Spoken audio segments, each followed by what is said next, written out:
Sometimes reality is scarier than fiction. Here is the situation and the dilemma. There are 12 kids and their young coach stuck inside a flooded cave. The cave is fast flooding due to premature monsoons. You have only 3 weeks before the full monsoon. What would you do? Here are the choices. Option A. Do nothing. Wait for the monsoons to get over and hope to find all the 13 dead. A definite outcome. Option B. Go full swing with rescue efforts. Here are the possible outcomes of choosing this option. There is one ideal outcome, but all the other outcomes involve fatality. What would you choose, option A or option B? This is the dilemma that was looming large in front of the Thai officials. What was the decision taken and how the efforts proceeded from there on is what is narrated in this National Geographic's documentary film, The Rescue. This is the real story behind the rescue of 13 survivors in the Tham Luang cave in Chiang Rai, Thailand. The Rescue, available in Disney Plus, narrates the nerve-wracking efforts behind the rescue. Let's dive deeper. Earlier this week, I made a video on 13 Lives, an Amazon release about the same topic. You can watch the facts of the rescue in my previous video. The link is in the description below. However, I did not find the Amazon version complete as it lacked perspective and balance. The National Geographic documentary provides a more balanced version of the event. True to the facts, the rescue is spearheaded by the British cave divers. Once the British divers found the group alive and told the outside world, the next question was how to rescue the children. That is when the dilemma of making the right choice played heavily for the Thai officials. Eventually, the officials decided to go with option B, that is to go full swing with rescue efforts with the hope of the ideal outcome. That is, rescuing all survivors without any collateral damage. They were aware that anything can go wrong and they will have to take the responsibility. For the modus operandi, they had no choice but to accept the riskiest suggestion of sedating each of the 13 survivors and bring them out. The rescue was carried out successfully and all 13 were rescued alive. But the outcome was not the ideal one because there was collateral damage. Saman Gunan, a former Thai Navy SEAL, died during the rescue operation. Even during the rescue, there were at least 4 near-death situations, but somehow the rescuers overcame those situations.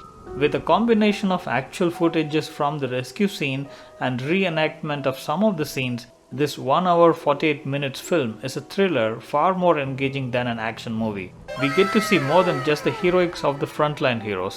The Thai side's efforts are shown in a better light here. Yes, the rescuers are not the Thai, but not because of lack of will or determination, but due to the fact that cave diving is not a profession or a skill that is trained or imparted in the mainstream. Not in the Navy, not in tourism, not anywhere else. It is practiced only by a handful of divers who are eccentric enough to risk life for peace. Did I just say peace? Let me elaborate. It is amply stated by all the rescuers involved in this film that the so-called daredevilry they practice is a part of themselves. For the rest of us, it is unconventional because we see it as risking life for fun and adventure. But for those divers, what they see is not adventure, but peace and tranquility in silent waters that is meditative and therapeutic for them. Suddenly it started making sense to me. It is also made clear how cave diving is not the same as diving in open waters for snorkeling. The visuals of diving during strong currents gives us the realistic picture of what it means to be there in the darkness. You need to truly enjoy the darkness and solitude to pursue this as a hobby. All these, they do it not with a financial motive. It was evident that their travel cost was borne by the Thai government and possibly their stay and food as well. But I'm not sure whether they were compensated for their efforts. If you know anything about it, then please leave a comment. And what is more, the real footage of the survivors inside the cave is shown. What surprises everyone is the spirit of the boys and the coach that brought smiles and hope to the parents. In a damp cave, without food and depleting oxygen, the chances of falling sick is so high. Leave aside the mental trauma. These boys and coach had the mental strength and tenacity to endure. Without any contact with the outside world, they still believed that someone will come for the rescue. And so it happened. The agony of parents are not shown in detail, but shown enough for us to empathize. The real-life footage shows the countless small efforts that contributed to the eventual success. Diversion of mountain water to avoid the sinkholes flooding the caves, setting up the electricity and infrastructure inside the cave to pump out water continuously in the muddy, slippery cave entrance. These efforts of the unsung heroes are given a glimpse of, though not in detail, but adequate enough. The graphic simulation of the cave is marvelous. This is a documentary film and camera work is as per the standards of National Geographic, which is enchanting. The lush green heaven-like locale of Chiang Rai Mountains not just showcases the beauty of the mountains but also highlights the dangers that lie within.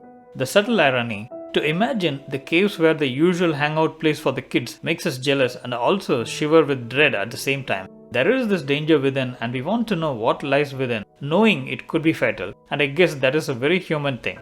The casualties are conveyed with a heart, not just as a collateral damage. A glimpse into the life of Samangunan is thrown before he perishes during the rescue. However, not much is said of Bairut Pakbara, who died of infection a year later. I am happy to see that there are some efforts to understand the dilemma of the Thai officials. It is not as simple for the decision makers to decide one way or the other when so many lives are at stake. On seeing the real persona of Richard Stanton, now I hate Viggo Mortensen's portrayal of Stanton. He came off as a cynic who is critical of everyone except the British side, particularly the Thai side. The real Stanton does not come across as a cynic. Maybe there is more to his character than what is shown in the Nat Geo version. I do not have many criticisms for this version of the rescue. Just a couple of eyesores to the otherwise well-made documentary. First, Amp Bangnion's account of Stanton was irrelevant in my opinion. The points were made loud and clear even without her narration. Perhaps they were trying to bring out some angle or perspective which I failed to grasp. Blame it on my poor emotional quotient. The second is something that makes me sad, and that is not about this documentary per se. It is about how the media houses control the narrative. While reviewing 13 Lives, I learned from one of the viewers about how different media houses own the different sides of narration. And possibly that explains why no single movie or documentary gives a complete account from all sides.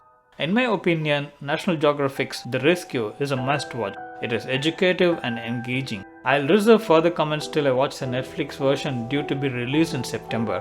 What do you think of The Rescue? Please leave your comments below, and if you like this video then please consider subscribing and share it with your friend. I'll come back with my next review. Till then, bye bye.